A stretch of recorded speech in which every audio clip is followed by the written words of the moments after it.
Good evening, everybody. This is Mike Wilson. I come to you through Andesite Blue and also brought to you by Toloka Studios. Tonight, we're going to do something a little different. I'm just going to be speaking to you from a heart-to-heart position about what it's like to live in Ukraine. I live kind of in a very peaceful area right now, but it wasn't that way in the very beginning, in the February and March. But now Kiev has become more calm, more peaceful, and many people have returned. The streets are busy with traffic, and the people are walking on the sidewalks, which has been very pleasing to see. And many of my friends have been asking me, what's it like in Kyiv? Is it safe to come back? And, I tell them that, it's safe. I understand that we are still in war. We've been in war for 8 years, but nobody's really known about that. It's been kind of silent. It got coverage in 2014 when the first Crimea was taken over, and then the invasion into the Donbass with Donetsk and Luhansk. And that's just been going on for the past 8 years, but it's lost its flavor of the media, so they haven't been covering it. They only covered it probably for the first month or two. And then Putin decided to do a full invasion of the entire country of Ukraine. They've been shelling all the way to Odessa, Lviv, Ivano-Frankivsk. Of course, Kyiv was attacked. We know Bucha and Irpin, which is just really 20 kilometers away from Kyiv, right to our west. And it was very intense, and it was very scary. Not only were the sirens going off, but you can hear explosions every night and during the day. And sometimes those explosions would be in the interior of Kyiv. So a lot of people had left at that time. I believe that the numbers were close to 4.5 million people fled Ukraine.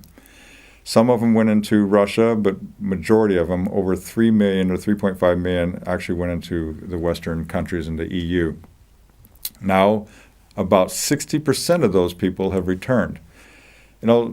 We don't know what it's like if we come from a free country that has never been under attack. The United States hasn't been under attack since the Civil War.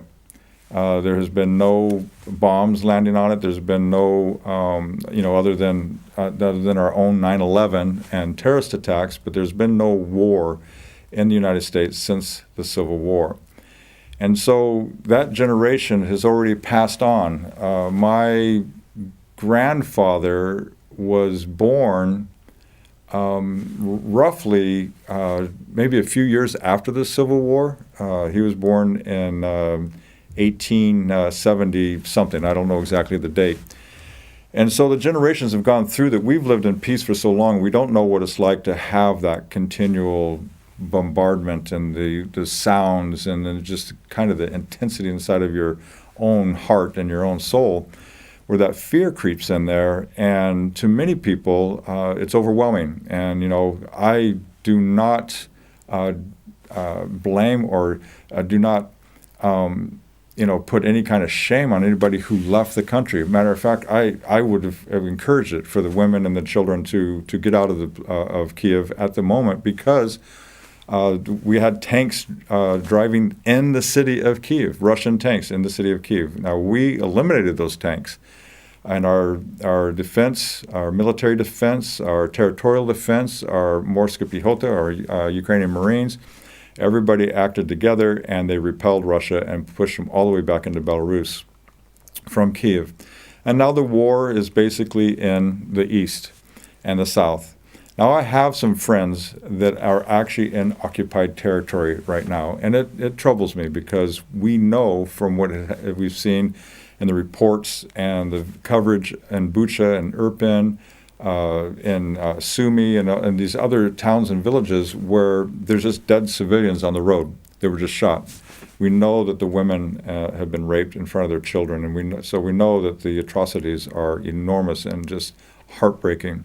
And so when I have my friends in young families that are stuck on the territories that are occupied right now by Russia, I'm concerned. I'm worried about it, and I worry about them, and I message them frequently, and sometimes I don't hear from them for a few days. They don't have internet. They don't have consistent internet. And so they respond when they can. They can respond when they have a free time, and they say, I'm okay, we're doing okay. The food is getting short there, though. They don't have access to normal food that even we do here in Kyiv. I mean, our markets are open. Our farmers markets are open, and it's been very pleasing and very pleasant, now to be in Kiev. Very, peaceful, the flowers, the blooms. You can walk and you can smell the different trees and the flowers that are blooming right now, which is the beautiful part of Kiev that we all love, and Ukraine that we all love. And even in the west, in the Carpathian Mountains, we've got the fresh smell of the trees warming up in the sun with the pine smell and the different flowers that are blooming there. And so Ukraine will continue to be beautiful, and Ukraine will continue to blossom and go through its seasons.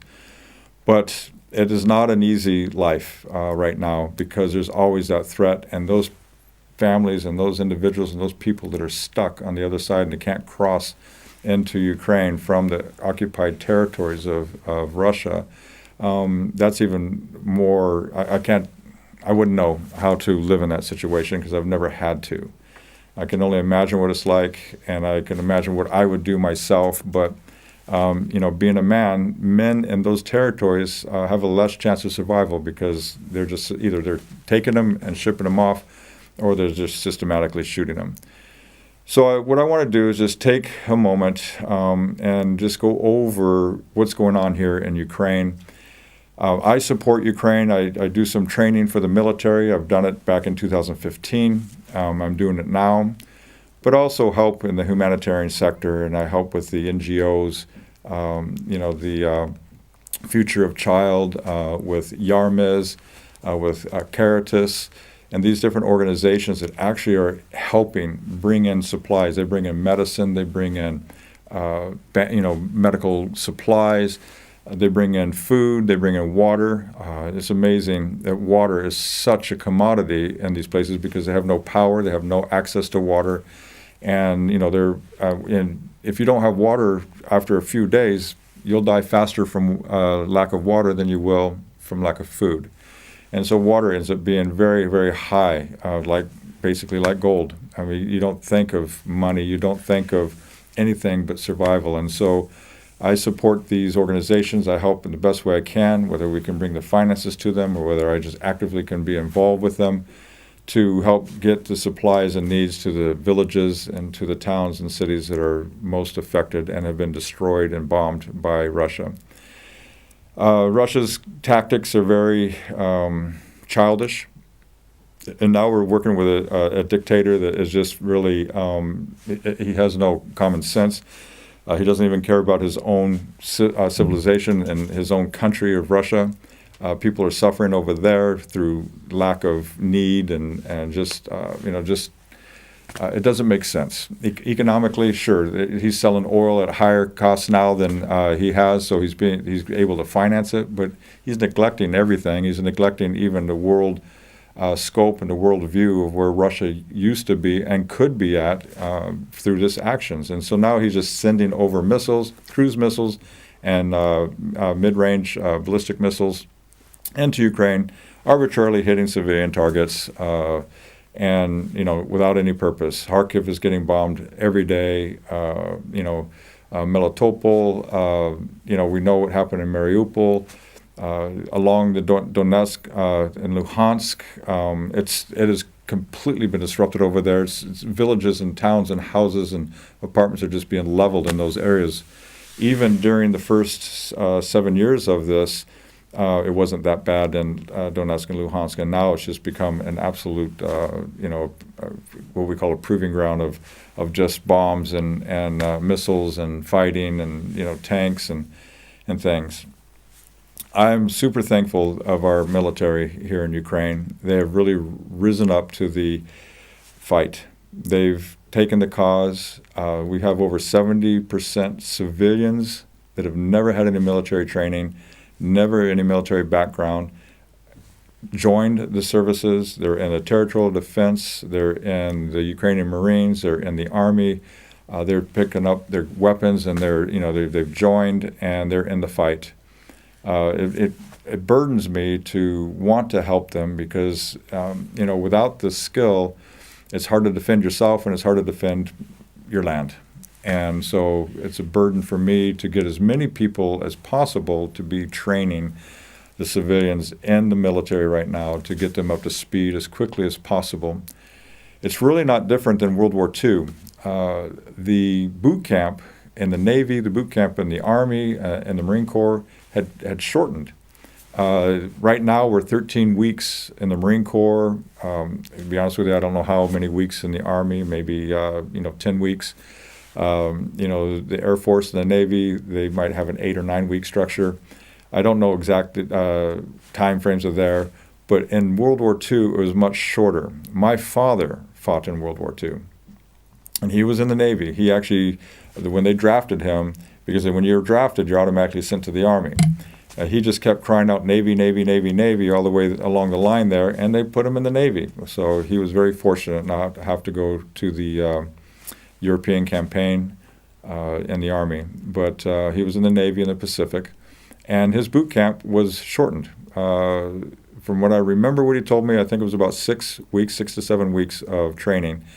When they got on the rifle range, it was just a fanfare. They just spent one whole day pulling the trigger. He said that his shoulder was so sore that day he couldn't pull the trigger anymore. He just flinched, and he knew that it was going to be painful because they just threw hundreds of rounds at them to go down the range and to get familiar with the weapons. And they only had one day on the range.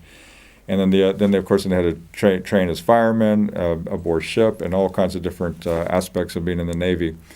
In a very, very short time, and then boom, they threw him out there, and he was out to sea. We had they had a bunch of young men that were nervous and they were scared. They didn't know what to expect. You're on the water. You can't really run. You have to rely on your captain to steer you the right direction, and you have to go, into an air raid. You have to go, transport people, Marines into, Iwo Jima and the different Bikini Islands and where the fight was at in Japan, Papua New Guinea, on and on and on.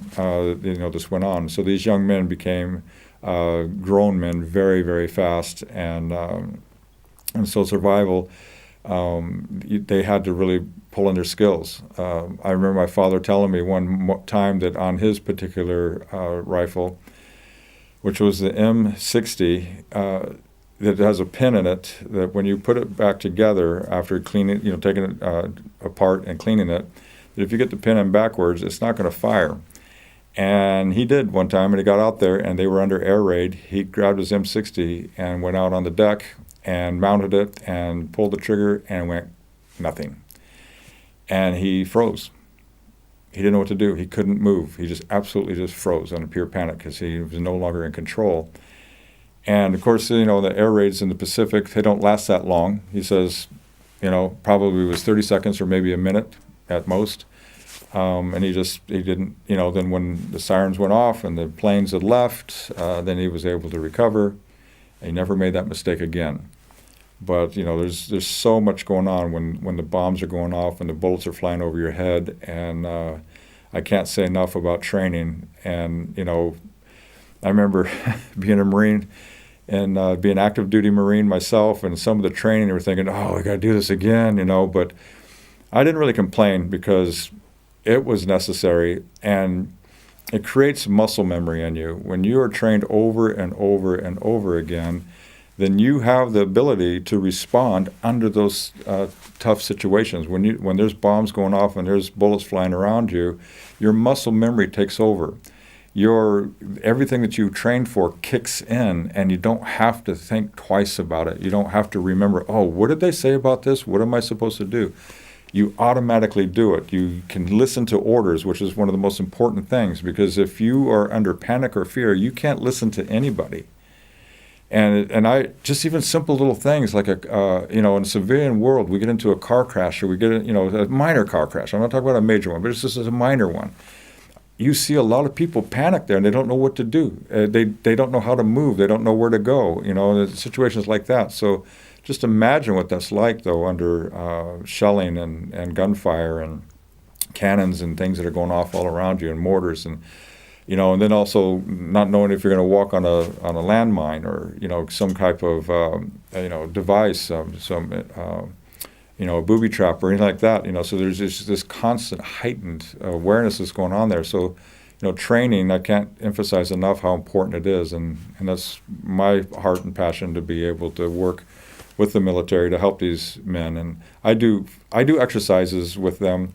it's a fun exercise, but they're real life situations. They're real life things that they can use in there. And with these exercises that we do it's something that they'll take with them. I teach them how to use the cover of night. I teach them how to use shadows. I teach them how to avoid detections. I teach them how to hide from UAVs and the drones that are looking for them, and how to be invisible during the day, and how to be a ghost at night. These types of things that can work on their behalf and help them out there in the field. And also teach them weaponry, how to handle their gun, knowing that when they point that down range, or when they point that at somebody, that they know that it's going to hit. When they squeeze the trigger, that round is going to go down there and hit who they want to and the target, and that's important. A lot of these guys don't know if their weapons are true, and that's what I work with them on and help them to determine and then to adjust their weapons. On the Kalashnikov, it's not easy. And the M16 is very easy to adjust your sights. You just take one round, and you can adjust your windage and your elevations easily with just a bullet. The Kalashnikov, you cannot. The elevation is very easy on the Kalashnikov, but on the windage, you have to have a tool. And if you don't have that tool, it ain't gonna. You can't move it. You can't get your windage set. And so it's important to know that you are dead on before you get out in the field. And so that's what I help them with and work with them, and try to get as many weapons as possible true, so that they know that they pull that trigger, it's going to go where they're aiming at. So those are just some of the aspects of the military side that I work with. On the civilian side, like I said, Kiev has been peaceful. We hear sirens. Sirens probably go off, at least 2 times a day, sometimes 3. In the middle of the night, 1 or 2 in the day. There's no strikes. We don't hear any residual, bombs that go off. There's nothing that happened. I'm not sure if the sirens are really there. It's just as a practice, to keep us aware, let us know that we're still in war and that something could happen. And as civilians, we need to know where to go. We need to know where to hide.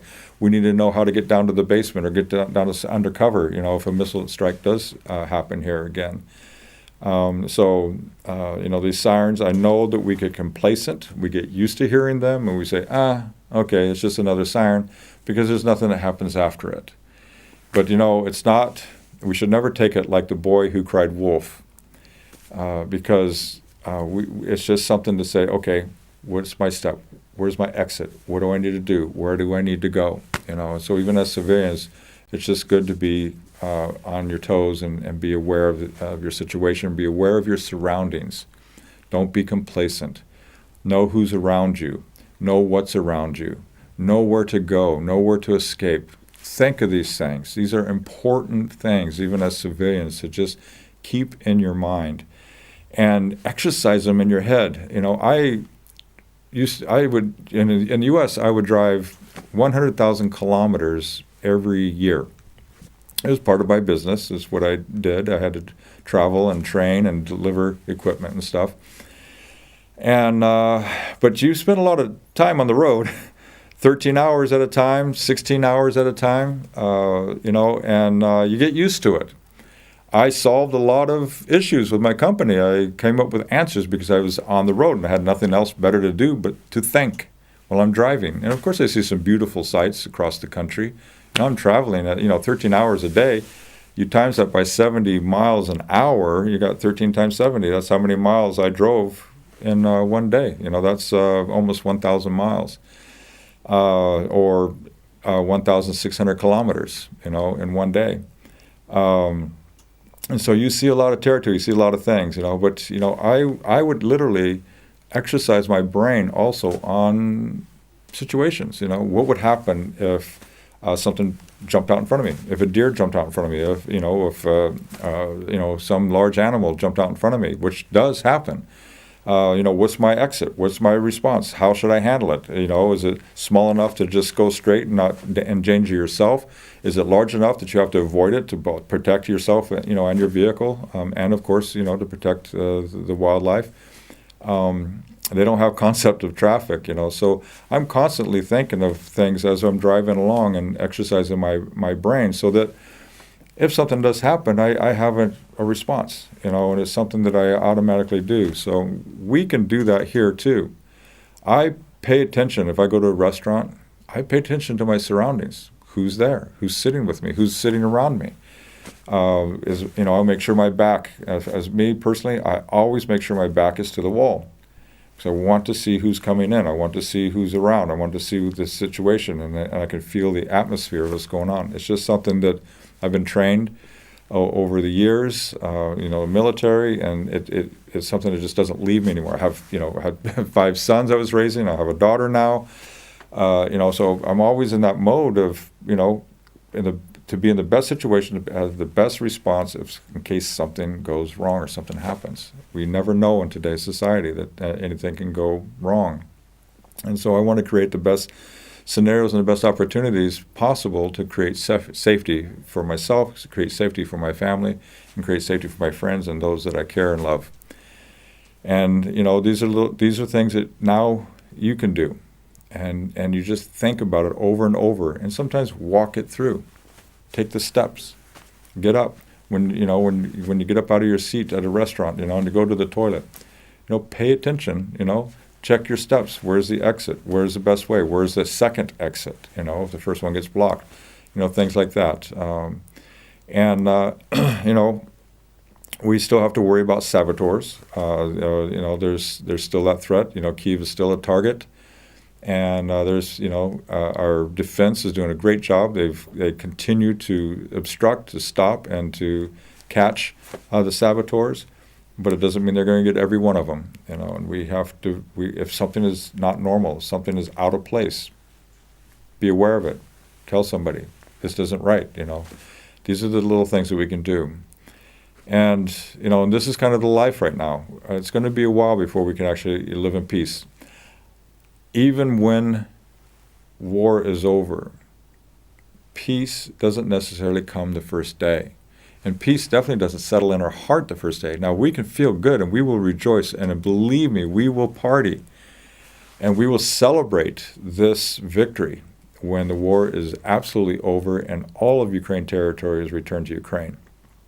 That is going to be a day, and it's a day that I've been thinking about a lot, and what I want to do. I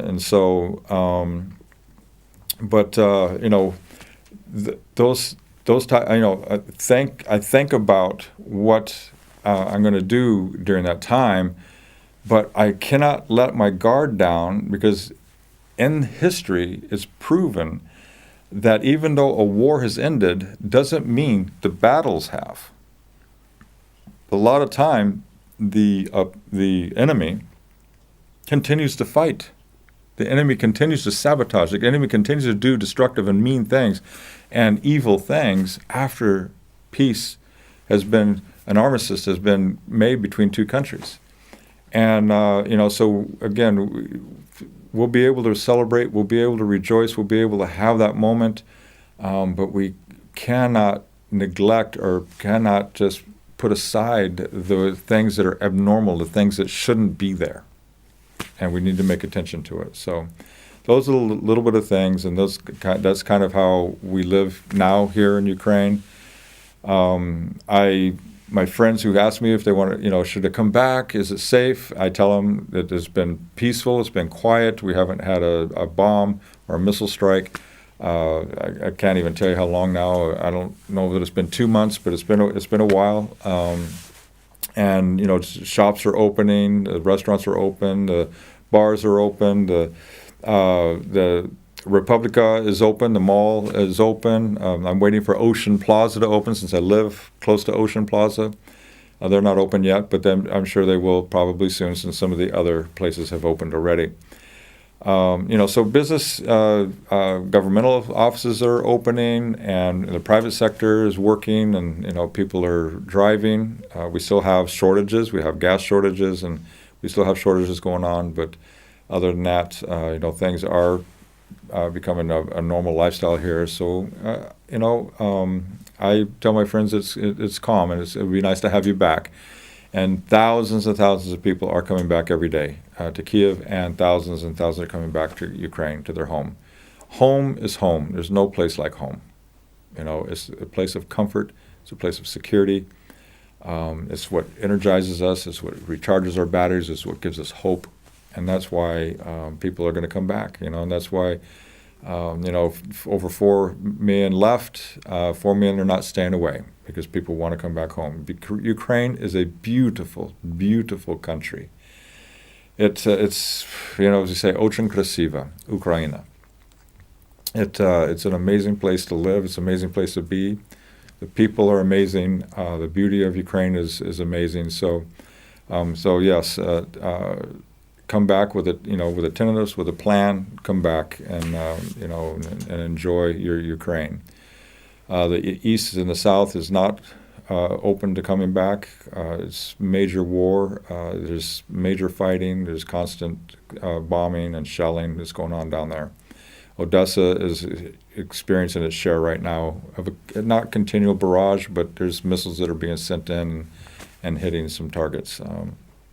But other than that, it's Kiev and Lviv and Ivano-Frankivsk and a lot of the places in between. There's hundreds of cities to come back to. People have asked me also, well, what about investments? What about the money? And do we wait to invest? And some things you will wait to invest. We have to wait for a complete peace to come in. But really, there's still a lot of areas and a lot of places that you can invest in Ukraine. Ukraine is not a closed door for investment. Ukraine is an emerging market. It's currently under war. But I tell you, when that war ends and when that war breaks, of course, now we have a complete rebuilding to do of many of these cities. I have felt this, but this has been forecasted by, the Financial News, Financial Times, across the world is talking about Ukraine and its opportunities. Now, I call it the future Dubai. Maybe not exactly like Dubai in its futuristic buildings and its beautiful architect and everything of contemporary architect. I don't necessarily see quite like that, but it's to rebuild it. It's going to be rebuilt new with a new structure, with new buildings, with new technologies, with advancements, and Ukraine is going to be the hub of tourism and. People came here a lot anyway. Even before COVID, this place was just packed. I mean, tourism was a huge economy for Ukraine. And even more so now, the country that defeated Russia, the country that defeated the beast, that's going to have an appeal and an attraction. So there's going to be a lot of tourism that's coming in here. And there's going to be a lot of rebuilding and a lot of opportunity for developments and developers and contractors and business and even new companies coming in to help rebuild. The existing companies that are here, they're going to get overwhelmed with work as well. I mean, there's nothing going to be taken from them. But like any disaster area, like in America, we have crews that are disaster relief crews. When a tornado goes through a town, it doesn't just damage where the tornado hit. There's hail that expands miles beyond that have done tremendous damages to homes around the tornado. And they have to be repaired. And the local repair shops, the local roofing company, the local contractor, the building and the builder, it's overwhelmed. They can't do it. They can only handle so much work. And that's why you have outside, they call them storm chasers, but it's a necessity. You have to have companies come in to help rebuild the city. Once the city's rebuilt, those companies will move on, and then the other existing companies will continue to do as what they did before. It usually takes about a year, depending on the damage, to maybe 2 years for a city to be recovered from such a tornado or a heavy disaster. Even a hurricane can be recovered pretty quickly because of the amount of force that comes in to help it. Well, this is Ukraine, and we can do the same thing. And after this is over, within 5 years, you might not see much or any of the war debris or the disasters of the torn down buildings, because we'll just level those out, we'll clean it up, and we'll put new structures in there. And with the right investments, with the right opportunities and contractors coming in, they'll rebuild it, and it'll be absolutely beautiful. And Mariupol will be absolutely gorgeous. Berdyansk and Kherson and all of these port cities, will be absolutely lovely and gorgeous. I mean, there will be such a eye appeal. And so, and for investors, it is going to be a huge market for an opportunity to bring money in. You will get a good return on it because it'll bring such tremendous growth. We'll see, market values go up. We'll see e-commerce increase, and people will make more money. The citizens will make more money, and so it creates more spending, and it creates more, commerce and economics. We'll see this massive growth in the first 5 years, and it'll last through to 10 years or so of this type of growth. So investments are absolutely perfect. Now, of course, Andesite Blue is an investment company, so I'm not really tooting my own horn here because I'm not asking you to just focus on investing with us so that we put it in the right place, because there's so many other companies to work with. I'm just saying that it's a good opportunity. It's something to look at. We have divisions in our company that's going to be looking to the structural part of it, the infrastructure, and the building of the homes and apartments and things like that. So there is a lot of opportunity. I mean, it's what we focus on, and what we want to be able to have an impact to help each of the governments within the city and the national level, the city level of restructure and rebuilding and investment. So those opportunities are there too, and I know that as the markets, they are eyeballing us, and they are already writing about it, and it's been very encouraging to know that that the world really supports Ukraine, and we really appreciate it. Over the past, since February 24th, after I started doing the program again, I've been having on guests that were part of the NGOs and the humanitarian aids. And, so we still continue to do that. I still have my page, my link. So if you go down to andesiteblue.com, which you see on the bottom left of your screen, there's a page. When you go to the drop-down box, it's called Help Ukraine. And so we do have that available as well, because we do work immediately with help bringing in food, water, and medicines and things that are needed from Poland and different countries to bring here into Ukraine. So that we'll always be a part of. That's our heart, because Ukraine is my home, and and I support my home, and I support Ukraine. I've loved Ukraine for many years, since 2006, 2007, around that time is when I first had my introduction, and from that point on, my love has just grown. And now living here, this is my place. It's my home. My daughter is Ukrainian, so she's here. She's in a nice, safe place right now, but she's still in Ukraine. Has no desire to go anywhere, and this is where she will grow and where she will grow up, and so I have not just Ukraine, but I have a family here that I want to protect and to take care of, and to see prosper, and to see do well in life, and to to be a part of society that helps bring change and helps bring growth. So anyway, again, thank you for spending this time with me. It was unique. Next week I will have a special guest here, and we'll be talking about different things. There's opportunities also that I have to potentially bring in some energy, some emergency energy sources to bring to the cities. I'll be talking to the government heads about that and see what we can do to make some immediate recovery points, and through bringing some generators that actually they're very, very unique gas turbine generators. They run on any type of fuel. It can be dry fuel, wet fuel. We can set it up. It can run on anything. So we can use the cheapest fuel.